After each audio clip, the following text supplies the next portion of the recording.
우리가 잘 알고 있는 전해 내려오는 설화 중에 견우와 직녀 이야기를 잘 아실 겁니다. 견우와 직녀 이야기.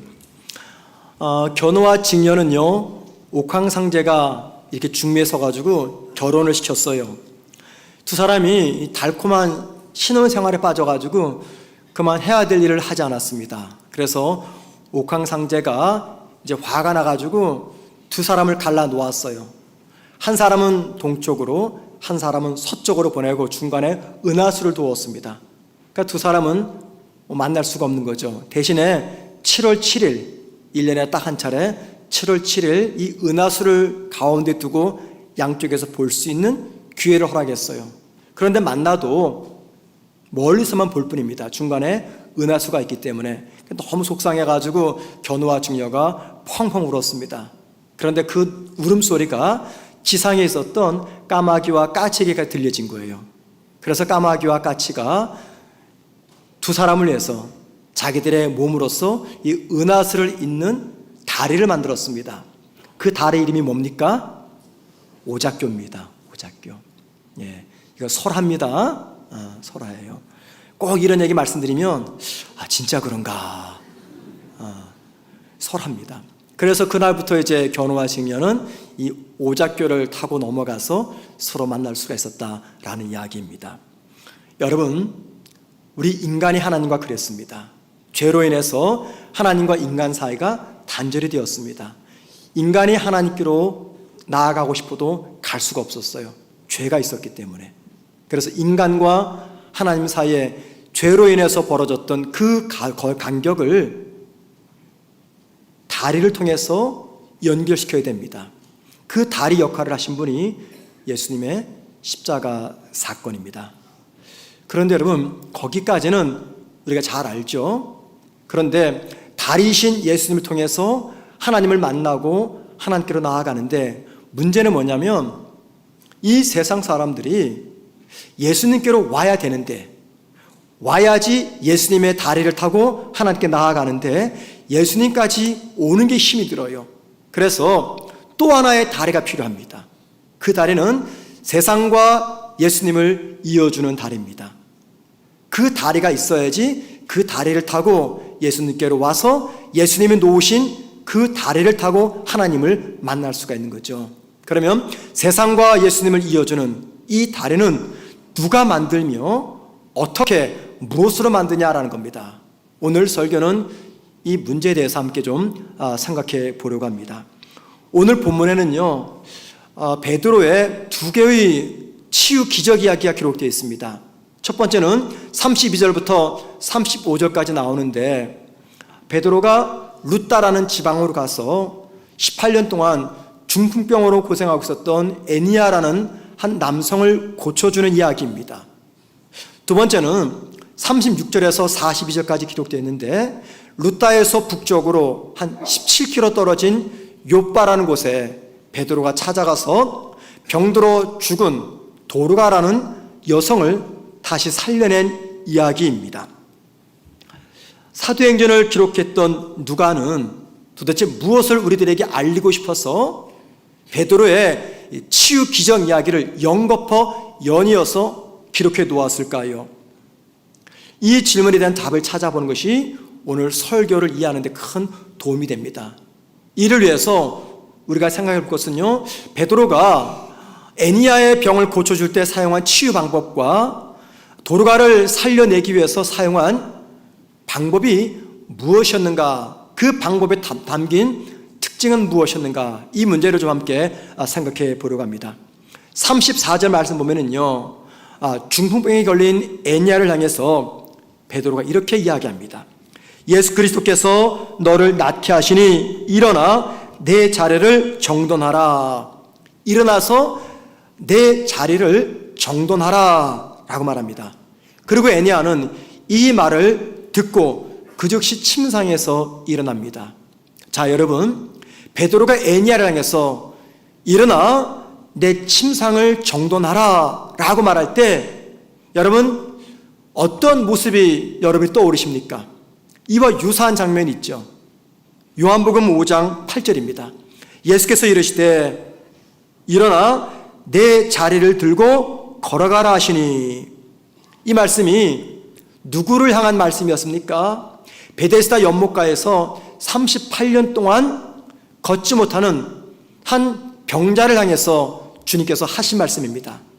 그런데 애니야를 고친 베드로의 치유 방법과 38년 된 병자를 고친 예수님의 치유 방법이 너무나 흡사합니다. 또 있습니다. 베드로가 죽은 도르가를 살려낸 방법에서도요, 우리 주님의 방법을 발견할 수가 있습니다. 자, 40절 말씀 보면 베드로는 죽어서 누워있는 도르가를 향해서 일어나라 라고 이야기합니다. 그 말을 들은 도르가가 다시 살아나서 베드로 앞에 앉습니다. 도르가를 살려내기 위해서 일어나라 라고 말한 이 베드로의 모습 보면서 우리가 무엇을 떠올립니까? 어떤 장면이 있죠. 마가복음 5장 41절 말씀입니다. 예수님께서 회당장의 죽은 딸을 살려낸 장면입니다. 이렇게 말합니다. 그 아이의 손을 잡고 이르시되 달리라고 마시니 번역하면 곧 내가 네게 말하노니 소녀야 일어나라. 똑같이 일어나라 라고 말합니다. 자, 그러니까는 베드로가 도르가를 살려내는 방법과 예수님이 회당장의 딸을 살려내는 방법이 똑같았다는 것입니다. 자, 그러니까는 베드로의 두 치유 사역, 애니야를 고치고 도르가를 살려낸 이 치유 사역은요, 예수님의 치유 방법을 그대로 모방하고 있는 것입니다. 사도행전을 기록했던 누가는 베드로의 치유 사역을 지금 누구와 연결짓고 있습니까? 우리 예수님과 연결짓고 있습니다. 그런데 여러분, 이것뿐만이 아닙니다. 베드로의 치유 사역을 예수님과 연결시키는 또 다른 증거가 있습니다. 자, 베드로가 애니야를 고칠 때 예수님의 이름을 사용했어요. 자, 34절 말씀 다시 보십시다. 애니야야, 예수 그리스도께서 너를 낫게 하시니 내 자리를 정돈하라. 예수님의 이름을 사용해서 애니야의 병을 고쳐줬습니다. 그리고 도르가를 살려줄 때에도 역시 예수님의 이름을 사용합니다. 자, 여러분, 베드로가 왔을 때 이미 도르가는 죽어 있었습니다. 많은 사람들이 고구려 했어요. 그러자 다락방에 있었던 곡하는 많은 사람들을 다 내보내고 그 다락방에 베드로와 시신만 딱 남아 있었습니다. 그때 베드로가 뭐 했습니까? 기도했습니다. 자, 40절 말씀 보십시다. 베드로가 사람을 다 내보내고 무릎을 꿇고 기도하고. 베드로가 어떤 기도했을까요? 네, 맞습니다. 도르가를 살려달라는 그 기도였어요. 누구에게요? 하나님에게. 누구의 이름으로 기도했을까요? 성경에는 나와 있지 않지만 분명히 예수님의 이름으로 기도했을 겁니다. 왜냐하면 평소 예수님은 제자들에게 기도를 가르치면서 항상 기도할 때는 예수님의 이름으로 기도하라 말씀하셨기 때문입니다. 자, 그 증거가 요한복음 14장 14절입니다. 내 이름으로 무엇이든지 내게 구하면 내가 행하리라. 베드로가 예수님의 이름으로 애니야의 병을 치료했습니다. 베드로가 예수님의 이름으로 죽은 도르가를 살려냈습니다. 이게 뭘 의미하는 겁니까? 이 모든 것들은 베드로가 한 것이 아니라 베드로를 통해서 우리 주님이 하셨다라는 것을 이야기합니다. 자, 그러니까는 사도행전을 기록했던 누가는 베드로의 두 건의 치유 사역을 통해서 지금 누구와 연결시키고 있는 것입니까? 예수님과 연결시키고 있는 겁니다. 여러분, 글을 쓰는 작가들은요, 독자들에게 자신의 의도를 전달하기 위해서 자기만의 독특한 표현 방법, 문체, 그리고 문장 구조, 글의 형식, 이런 것들을 사용합니다. 그냥 대충 쓰지 않고요, 독자들에게 꼭 전달하고 싶은 작가의 의도가 있는데 그 의도를 표현하기 위해서 자신만의 독특한 표현 방식이나 혹은 표현 방법이나 문장 구조를 사용합니다. 그렇다면 여러분, 사도행전을 기록했던 누가는 도대체 무슨 이유 때문에 사도행전을 읽는 성도들에게 무엇을 알려주고 싶어서 성격이 너무나 유사한 치유사건 두 가지를 이어서 기록하고 있는 것입니까? 병든 자를 고치고 죽은 자를 살려낸 베드로의 능력을 강조하기 위해서입니까? 아닙니다. 베드로의 치료 이야기를 기록한 누가의 목적은요, 치유 기적을 일으키는 베드로의 능력의 원천은 베드로 자신에게 있지 않고 예수님에게 있다라는 것을 강조하고 싶었기 때문입니다. 그리고 예수님의 능력을 이용해서 병든 자를 고치고 죽은 자를 살려내는 이 베드로의 이 사역은요, 베드로 개인의 사역이 아니라 주님의 사역임을 강조하고 싶었기 때문입니다. 그리고 하늘로 승천하신 주님은 이 세상으로부터 초월해 계신 분이 아니라 베드로의 사역을 통해서 이 땅에서 여전히 내주하고 계신 분임을 강조하고 싶었습니다. 그리고 마지막으로 제일 중요한 목적, 베드로의 치유 이야기를 통해서 이 땅에 존재하는 모든 성도들과 교회의 사명이 무엇인가를 알려주고 싶었기 때문입니다. 여러분, 이 이야기를 통해서 교회와 성도들에게 알려주고 싶었던 우리의 사명이 무엇일까요?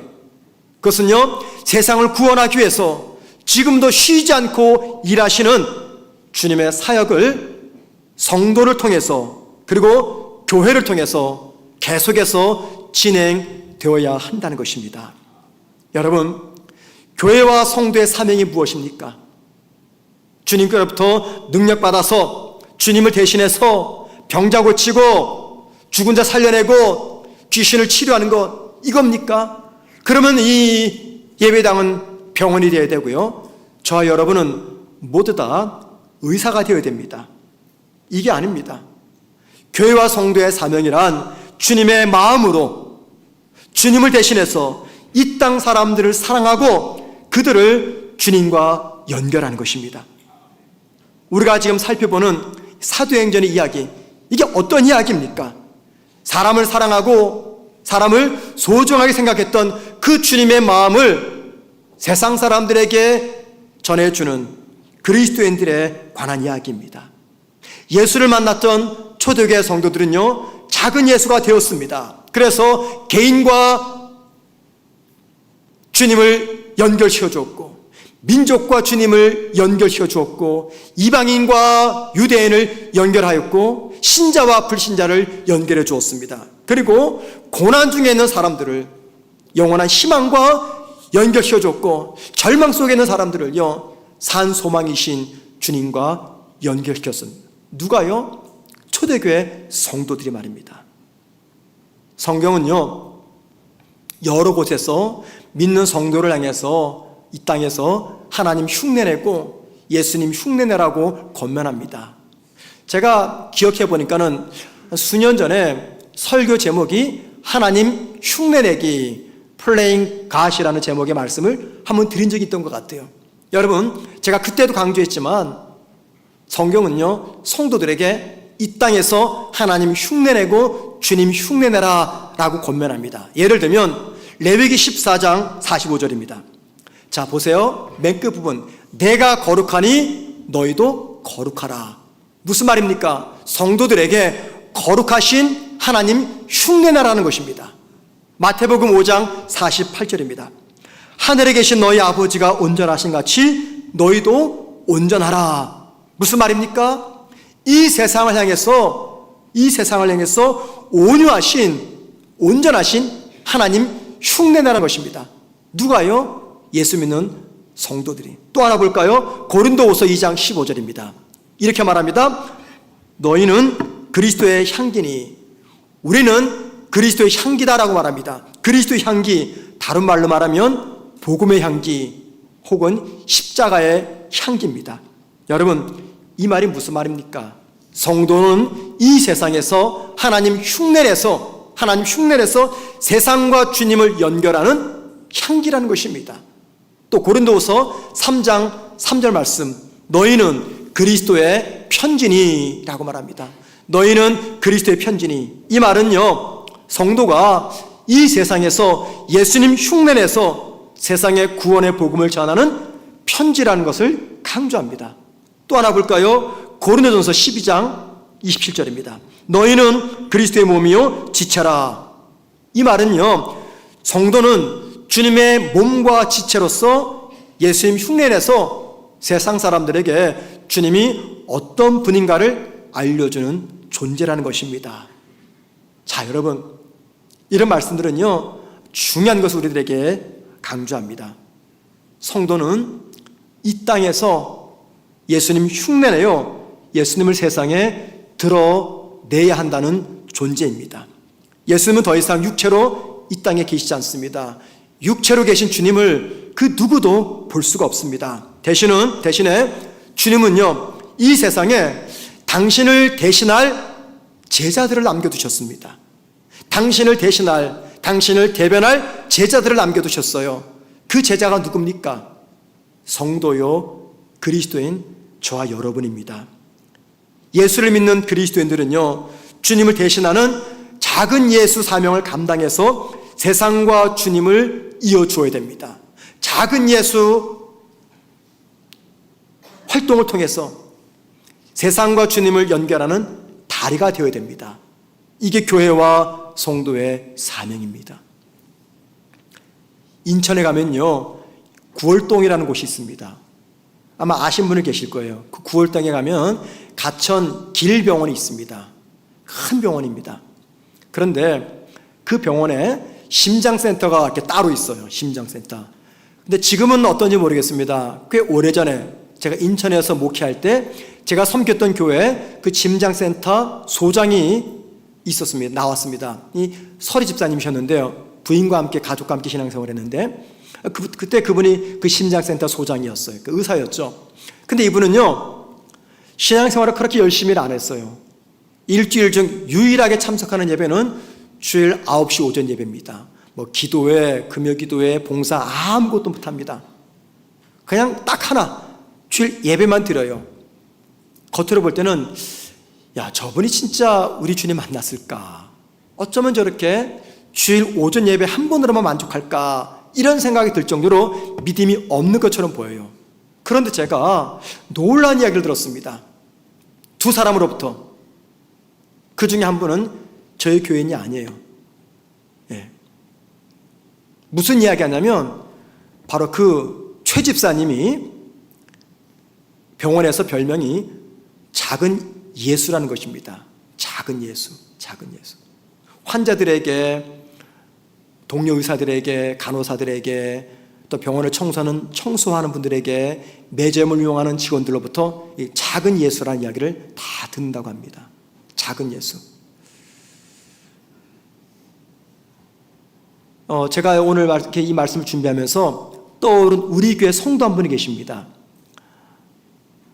우리 교회 성도들 중에도요, 별명이 작은 예수가 한 분 계십니다. 우리 교인이 그분에게 붙여진 별명이 아니라 우리 교인이 아닌 다른 데 교회 밖에 계신 분이 그분을 향해 붙여진 별명이에요. 작은 예수. 여러분 표정 보니까는 혹시 난가?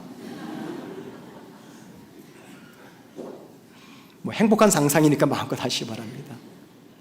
작은 예수.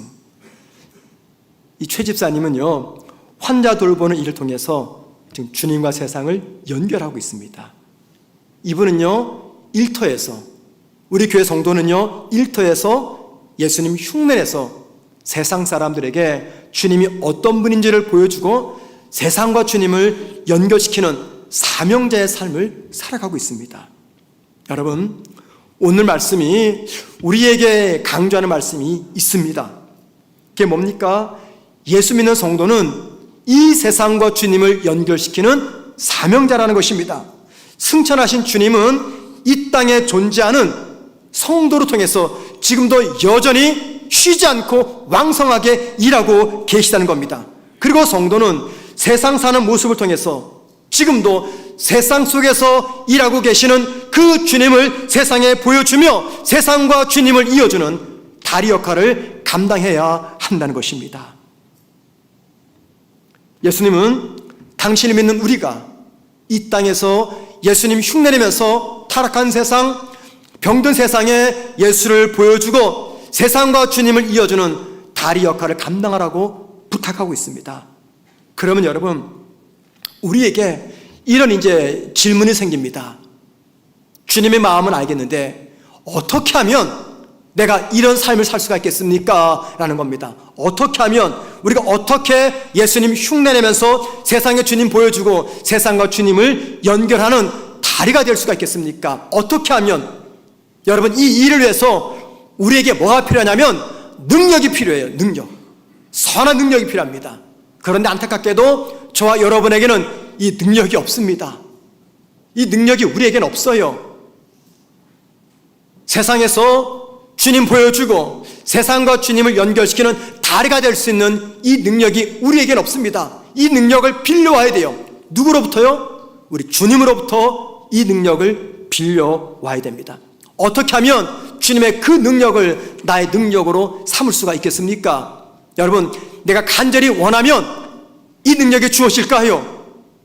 내가 열심히 노력하면 이 능력이 주어질까요? 아니요. 내가 원한다고 해서, 내가 노력한다고 해서 주어지는 것은 아닙니다. 왜냐하면 이 능력은 주님의 능력이기 때문에 주님께서 마음이 허락하셔야 이 능력을 우리에게 주는 거예요. 우리가 원한다고 해서 주님의 능력을 받을 수가 없습니다.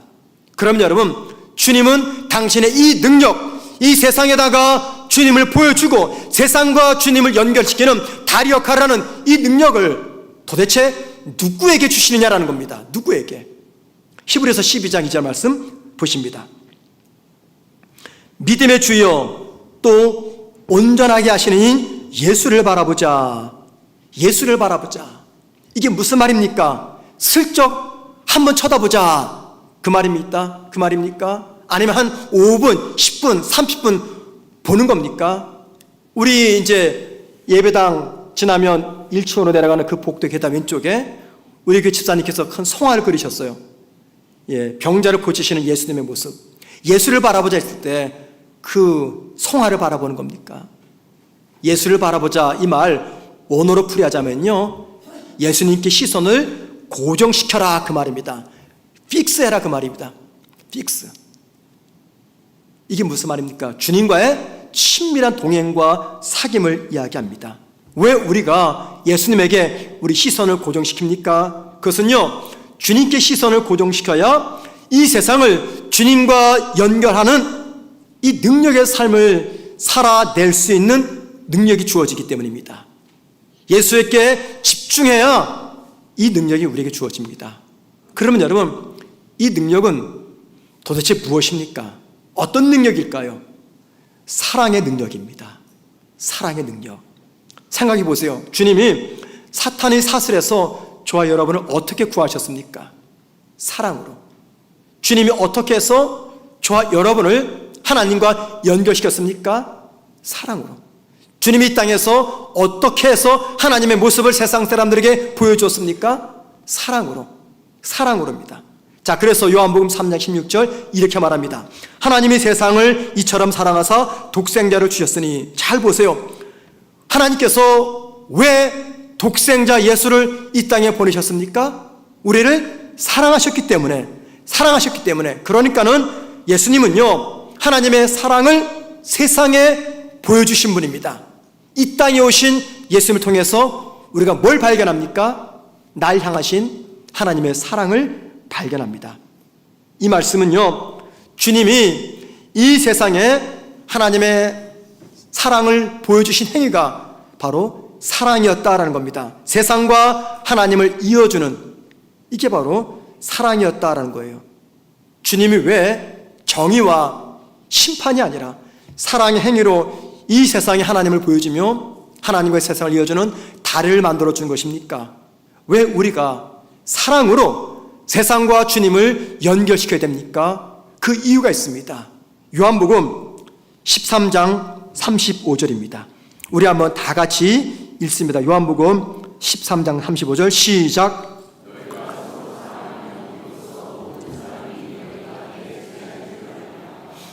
예, 너무나 유명한 말씀이죠. 성도의 사랑하는 모습을 통해서 세상은 누구를 본다는 겁니까? 예수님을 본다는 겁니다.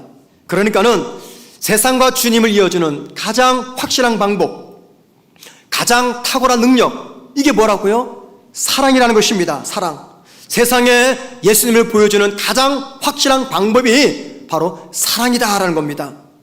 성경은요, 많은 곳에서 강조하는 하나의 사실이 있습니다.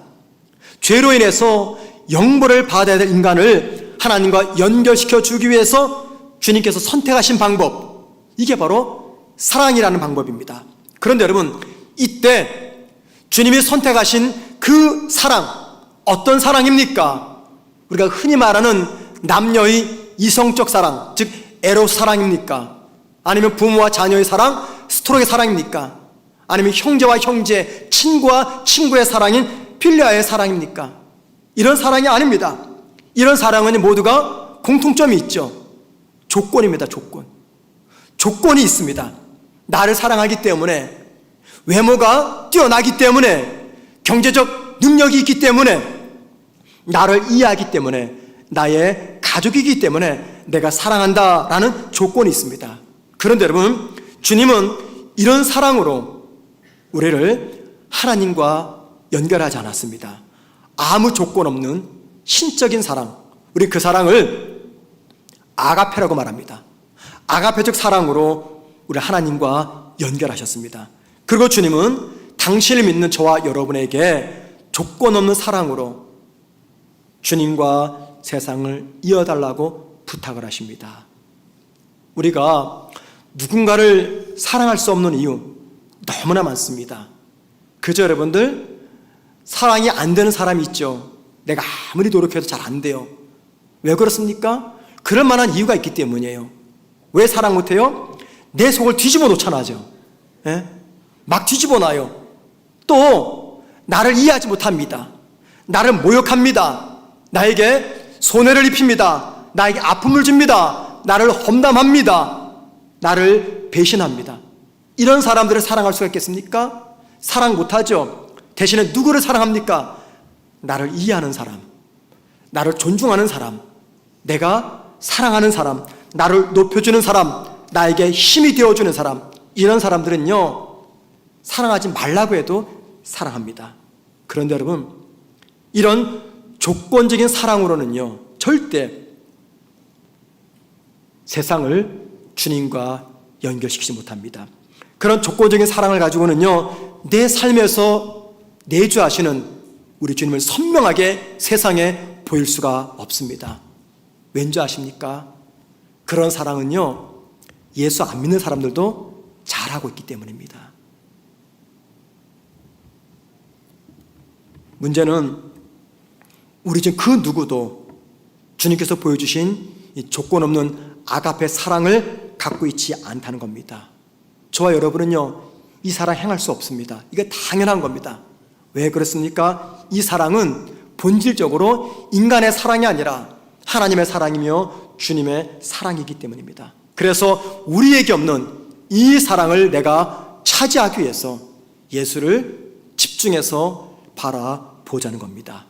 그리고 주님으로부터 이 사랑을 받게 되면요, 주님이 당신의 사랑을 우리에게 표현하셨던 그 모습 따라 저와 여러분도 변하게 됩니다. 여러분, 주님이 사랑으로서 우리와 하나님을 연결하기 위해서 어떤 변화를 감수하셨습니까? 빌립보서 2장 5절과 8절입니다. 좀 긴 말씀인데요, 신약 성경에서 가장 아름다운 이야기입니다. 자, 들어보세요. 너희 안에 이 마음을 품으라. 곧 그리스도 예수의 마음이니 그는 근본 하나님의 본체시나 하나님과 동등됨을 취할 것으로 여기지 아니하시고 오히려 자기를 비워 종의 형체를 가지사 사람들과 같이 되셨고 사람의 모양으로 나타나서 자기를 낮추시고 죽기까지 복종하셨으니 곧 십자가에 죽으심이라. 이 말씀은요, 주님이 우리를 사랑하기 위해서, 우리와 하나님을 연결하는 다리가 되기 위해서 어떤 대가와 어떤 희생을 치렀는지를 보여줍니다. 여러분, 주님이 저와 여러분을 사랑하기 위해서, 우리를 하나님과 연결하기 위해서 세 가지 변화를 감수하셨습니다. 첫 번째, 하나님이신 그분이 스스로 하나님 되심을 포기하셨습니다. 나 이제 더 이상 하나님 안 할래. 하나님 위치를 포기하셨어요. 두 번째, 주님이 저와 여러분을 하나님과 연결하기 위해서 하나님이신 주님이 스스로 당신이 창조한 인간이 되셨습니다. 인간이 되셨어요. 마치 제가 저희 집에서 키우는 개가 된 거예요. 개가. 세 번째, 주님이 우리를 하나님과 연결하기 위해서 하나님이신 주님이 사람들이 십자가 매달아 죽일 때 아무 말씀하지 않고 자신을 인간보다 더 낮추시면서 스스로 차원에서 죽음을 선택하셨습니다. 주님이 왜 무슨 이유 때문에 당신의 권위, 지위, 능력 모든 것들을 포기했습니까? 주님이 왜 당신이 창조하신 인간의 형상으로 이 땅에 태어나신 겁니까? 주님이 왜 당신이 창조한 인간의 손에 의해서 십자가에서 죽으신 겁니까? 단 하나의 이유 때문입니다. 그게 뭡니까? 죄로 인해서 영벌을 받을 수밖에 없는 우리를 하나님과 이어주기 위해서, 하나님과 우리를 이어주는 다리가 되기 위해서, 우리를 사랑하기 위해서 이 선택을 하신 겁니다. 그리고 주님은 이 땅에 남겨놓은 성도들에게 주님과 세상을 연결하는 이 일을 부탁하십니다. 우리를 사랑하기 위해서 하셨던 그 선택을 이제 저와 여러분에게 위임하셨습니다. 여러분, 우리가 무엇으로 이 일을 감당할 수가 있을까요? 우리가 무엇으로 세상과 주님을 연결할 수가 있겠습니까? 세상이 함부로 얕잡아 볼 수 없는 교회 규모, 크기, 성도의 숫자입니까? 아니면 직장에서의 나의 지위, 아니면 세상에서의 나의 신분입니까? 아니면 많은 재산과 명예입니까? 여러분, 이 모든 것들은 뭡니까? 영향력이에요. 분명히 힘입니다. 이런 것들이 있으면 힘과 영향력이 생겨요. 그런데 여러분, 세상은 이런 것들을 힘, 영향력이라고 말하지만 만약에 저와 여러분의 세상에서 말하는 힘과 영향력이 있다면 그 모든 것들을 주님의 본을 따라서 사랑의 모습으로 다시 세상으로 되돌려 주어야 됩니다. 주님께서 우리에게 베푸시고 보여주신 이 사랑으로만 세상과 주님을 이어주는 다리가 될 수가 있습니다. 여러분, 저와 여러분이 만약에 누군가를 주님의 마음으로 사랑하게 되면은요, 그 사람이 어떤 사람인지 관계없이 우리 그 사람 앞에서 겸손해집니다. 나이, 신분 아무 상관하지 않고 그냥 그 사람 앞에서 겸손해집니다. 만약에 우리가 이 주님의 사랑을 가지고 누군가를 사랑하면요, 그 사람이 누구인지 상관없이 그 앞에서 온유해집니다. 만약 저와 여러분이 주님의 사랑으로 누군가를 사랑하면은 그 사람이 누구인지 관계없이 그 사람 앞에서 말과 행동을 절제합니다. 만약에 저와 여러분이 주님의 사랑으로 누군가를 사랑한다면 그 사람이 어떤 사람인지 상관하지 않고 나의 뜻과 나의 고집을 내려놓게 됩니다. 왜 그렇습니까? 사랑의 능력이며 그 사랑은 나의 사랑이 아니라 주님의 사랑이기 때문입니다. 그리고 주님께 집중하면 주님은 그 사랑의 능력을 우리에게 공급해 주십니다. 바울은 28살쯤 다메섹에서 주님을 만났습니다. 다메섹에서 바울이 주님 만나기 전에 그에게는요, 이루고 싶은 비전이 있었습니다. 그 비전이란 무엇이냐면 뛰어난 율법 선생이 되어서 사람들에게 율법을 가르치며 율법을 잘 지키도록 하는 것이었어요. 왜냐하면 이스라엘은요, 수백 년 동안 나라가 없었습니다. 빼앗겼죠. 그런데 생각할 때 왜 그러느냐? 이스라엘 조상들이 이 하나님의 율법을 제대로 지키지 않았다라고 바울은 믿었습니다. 그래서 이스라엘이 최선을 다해서 율법을 잘 지키면 하나님이 이스라엘 땅에서 현재 지배국인 로마를 쫓아내고 이스라엘을 새롭게 회복시켜 줄 것이다 라고 기대했어요. 이것이 바울이 생각했던 부활 사상입니다. 다메섹에서 주님 만나기 전에. 그래서 바울은 이스라엘의 회복을 위해서 누구보다도 율법에 열심이었습니다. 그리고 그가 최선을 다해서 율법을 지키고 이스라엘이 회복이 된다면 이스라엘 사람들이 그를 높여주며 그를 칭송할 것이며 이는 마치 하나님이 자신을 높게 평가해 주는 것이다 라고 생각을 했어요. 바로 이런 비전 때문에 바울은 그 누구보다도 율법에 열심이었고 그 열심 때문에 교회와 성도들을 박해했습니다. 이것이 바울이 다메섹에서 주님을 만나기 이전에 품고 있었던 비전이었어요. 그런데 바울이 다메섹에서 주님을 만나고 나서 이 비전이 새롭게 바뀝니다. 주님 만나기 전에는 율법 준수, 교회 박해, 이스라엘 회복, 이것들이 그의 유일한 비전이었다면 주님 만난 다음에 그의 비전은요, 사람으로 바뀌게 됩니다. 사람이 바울의 비전이 되었어요. 사람이 바울의 비전이 되었다. 이게 무슨 말입니까? 다메섹에서 주님 만난 다음에 바울의 유일한 관심은 사람이 되었다는 것입니다. 그리고 그 사람을 사랑하기 위해서 최선을 다했습니다.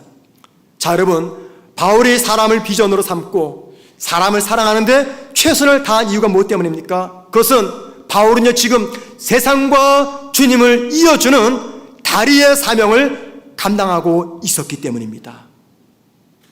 이게 바울의 목회 비전이었어요. 오늘날 모든 목회자들마다 목회 비전이 있습니다. 저에게도 있습니다. 또 여러분에게도 나름대로 비전이 있을 거예요. 그런데 여러분, 자칫 잘못하면 목회자의 목회 비전이 사람보다 더 중요하게 될 때가 있습니다. 이건 제 개인적인 생각입니다. 목회 위기란 언제일까? 목회 위기란 사람보다 목회의 비전이 더 중요하게 생각될 때, 그때가 아닐까 생각을 합니다. 사람보다 비전이 우선시되는 성도, 사람보다 비전이 우선시되는 교회, 사람보다 비전이 우선시되는 목회자, 그들은요, 세상과 주님을 이어주는 다리가 되지 못합니다. 사람보다 비전을 먼저 생각하고, 사람보다 일을 먼저 생각하고, 사람을 목표를 달성하는 수단으로 생각하면요, 심각한 위기가 찾아옵니다. 왜 그런지 아십니까? 그 이유는요, 사람보다 비전이 우선시되는 곳에서는요, 가장 뛰어난 능력, 이 사랑이 존재할 수가 없기 때문입니다. 이 세상은 예수를 믿는 저와 여러분의 모습 속에서 우리 주님 모습 보기를 간절히 원합니다. 예수님은 당신이 믿는 저와 여러분이 이 세상에서 예수 흉내내면서 타락한 세상, 병든 세상에 주님을 소개하며 세상과 주님을 이어주는 다리가 되기를 원하십니다. 여러분, 이 일을 무엇으로 감당할까요? 사랑입니다.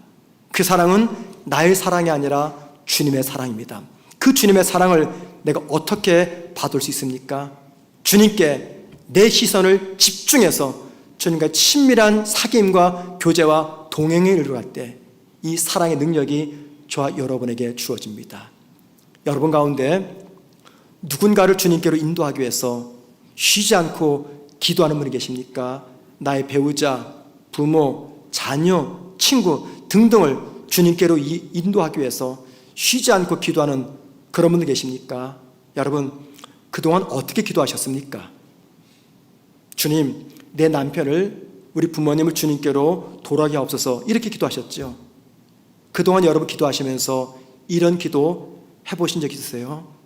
주님, 내 남편을 주님께로 인도하기 위해서 내가 무엇할까요? 주님, 내 자녀들, 내 부모, 내 친구를 주님께로 인도하기 위해서 내가 무엇하면 좋겠습니까? 이런 기도를 해보셨습니까? 만약에 그 기도하신다면 주님의 저와 여러분에게 무엇을 감동시켜 줄까요? 사랑의 오작교가 되라는 겁니다. 다른 거 없습니다, 여러분. 사랑밖에 없습니다. 사랑보다 더 강한 게 뭐가 있겠습니까? 우리 모두 사랑함으로 세상과 주님을 이어주는 사랑의 오작교가 되기를 주의 이름으로 축원을 드립니다.